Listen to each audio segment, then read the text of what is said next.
आजच्या कथेचं नाव आहे मनाला लागलेला एक चटका. वैशाखीचा प्रखर उन्हाळा आला दिन तो माध्यान्हीला. हे गाणं रेडिओवर सुरू होतं. आयोजकांनी प्रसंगानुसारच एप्रिल महिन्यातील ऐन उन्हाळ्याच्या दुपारी हे गाणं लावलं होतं. गाणं ऐकता ऐकता माझी खिन्न नजर नकळत माझ्या मनाला सोबत घेऊन खिडकीबाहेर रस्त्यावर गेली होती. ऐन उन्हाची दुपारची वेळ, रस्त्यावरची रहदारी वर्दळसुद्धा एकदम कमी झाली होती. नजरेला सुद्धा ऊन सहन होत नव्हतं. नजर सारखी सारखी समोरच्या झाडाच्या सावलीत जाऊन तिथेच रेंगाळण्याचा प्रयत्न करत होती. अंगाची नुसती काहिली झाली होती. मनही अस्वस्थपणे भरकटत होतं आणि राहून राहून विचार येत होते परवा होणाऱ्या ऑपरेशनचे. ऑपरेशन? हो, ऑपरेशन. आपण कितीही विज्ञान युगात जगत असलो, अद्ययावत विज्ञान आणि तंत्रज्ञान यांनी वैद्यकीय जगात केलेली प्रगती माहिती असली तरी ऑपरेशन म्हटलं की मनात भीती उभी राहतेच. नको ते विचार मनात येतातच. भूतकाळ आठवतो, भविष्यकाळाबद्दल मनात प्रश्नचिन्ह निर्माण होतं आणि ऑपरेशन या प्रकारची भीती वाटायला लागते. मी तर शास्त्राची पदवीधर होते, शिक्षणशास्त्राची पदवीधर आणि डोळसपणे शास्त्र शिकवणारी एक शिक्षिकाही होते. तरीही नुसते ऑपरेशनच्या कल्पनेने थिजून जात होते. अंगावर काटा उभा राहत होता. डोळ्याच्या कडा पाणावत होत्या. कारण हे ऑपरेशन नव्हतं शरीराच्या केवळ एखाद्या भागाचंच, तर त्याचं सरळ सरळ नातं होतं माझ्या भावविश्वाशी, माझ्या स्त्रीत्वाशी, माझ्या पत्नीत्वाशी, माझ्या मातृत्वाशी. म्हणूनच मनोमन पूर्णपणे हेलावून गेले होते मी. उलटसुलट विचार मनात येऊ नये म्हणून स्वतःला जास्तीत जास्त कामात, शाळेच्या कामात अडकवून ठेवण्याचा प्रयत्न केला होता. पण तरी निश्चित केलेली ती वेळ थोडीच चुकणार होती. आदल्या दिवशी हॉस्पिटलमध्ये ॲडमिट होण्यासाठी जाण्याची वेळ आली. तयारीही झाली. मी देवघरासमोर बसले, डोळे मिटले, हात जोडले. डोळे उघडले तेव्हा दोन्ही मुले आणि माझे पती बाजूला उभे होते. सासूबाई सासरे बाहेरच्या खोलीत उभे होते. सासूबाई हातात कोयरी घेऊन कुंकू लावण्याच्या तयारीत, तर सासरे आशीर्वाद द्यायच्या. सारं कसं शांत आणि गंभीर. दोन्ही मुलांचेही डोळे डबडबलेले. मुलगा मला बिलगत म्हणाला, आई घाबरू नकोस, खरंच काही नाही होणार. तर छोटीला काय बोलावं तेच सुचत नव्हतं. यांनी पाठीवर नुसतं थोपटल्यासारखं केलं आणि पटकन जिना उतरून स्कूटर काढायला खाली गेले. स्कूटरवरूनच हॉस्पिटलमध्ये पोहोचलो.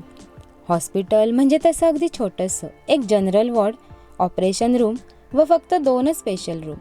मात्र डॉक्टरीणबाई खूपच हुशार, त्यामुळे त्यांच्यावर प्रचंड विश्वास होता. डॉक्टरीणबाईंनी गेल्यावर लगेचच तपासलं आणि ॲडमिट व्हायला सांगितलं. त्या छोट्याशा हॉस्पिटलमधली स्पेशल रूम आम्हाला हवी होती अशी कल्पना डॉक्टरांना देऊन ठेवली होती.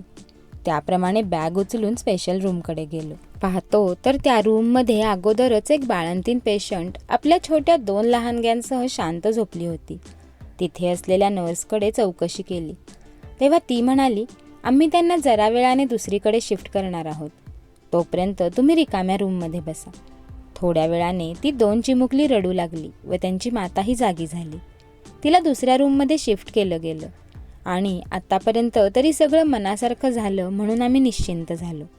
मला सोडायला आलेले सगळेजण रात्री हॉस्पिटलमध्ये थांबायची गरज नाही म्हणून मुक्कामाला घरी गेले.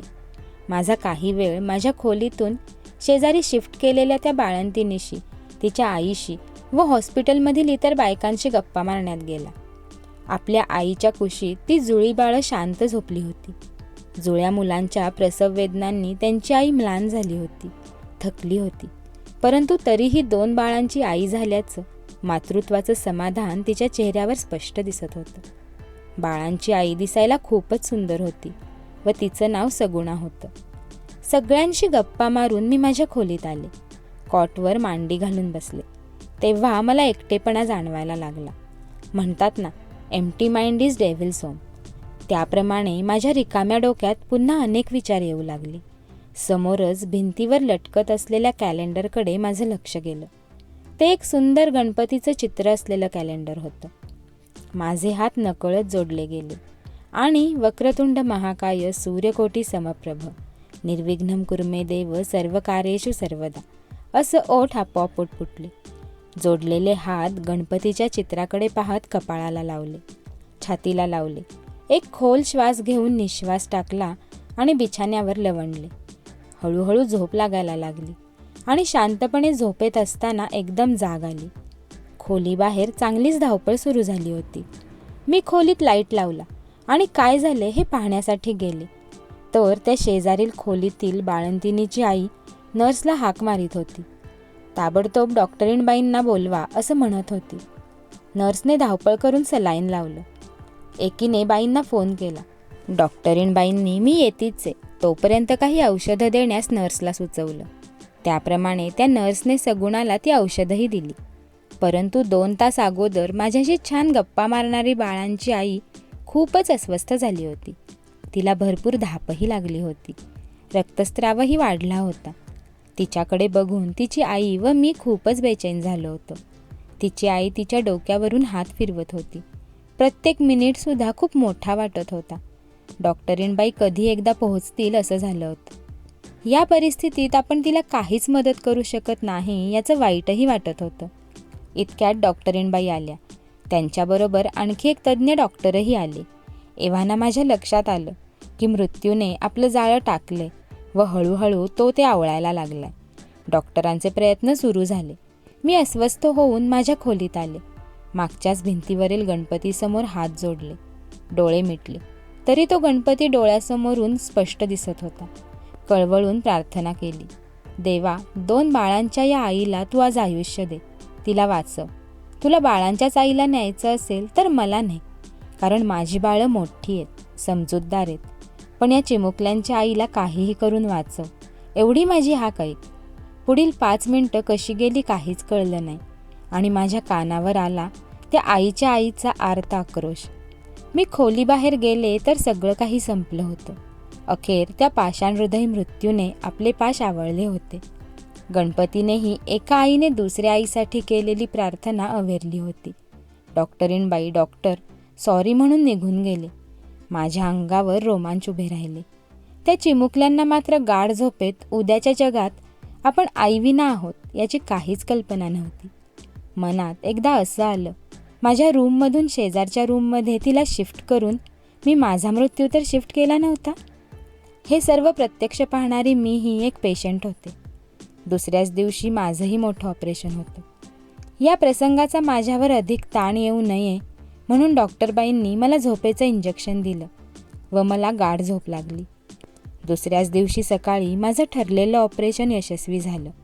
म्हणूनच तर मी हा मनाचा चटका आपल्याला सांगू शकले. मातृत्व हरताना आणि नियती जिंकताना मी त्या दिवशी डोळ्यानं पाहिलं होतं. डॉक्टरबाईंनी केलेलं ऑपरेशन यशस्वी झालं होतं, मात्र भगवंताने केलेलं ऑपरेशन मात्र फेल गेलं होतं. तुम्हाला ही मनाला चटका लावून जाणारी गोष्ट कशी वाटली कमेंट करून नक्की सांगा आणि अशाच नवनवीन व्हिडिओसाठी चॅनलला लगेच सबस्क्राईब करा.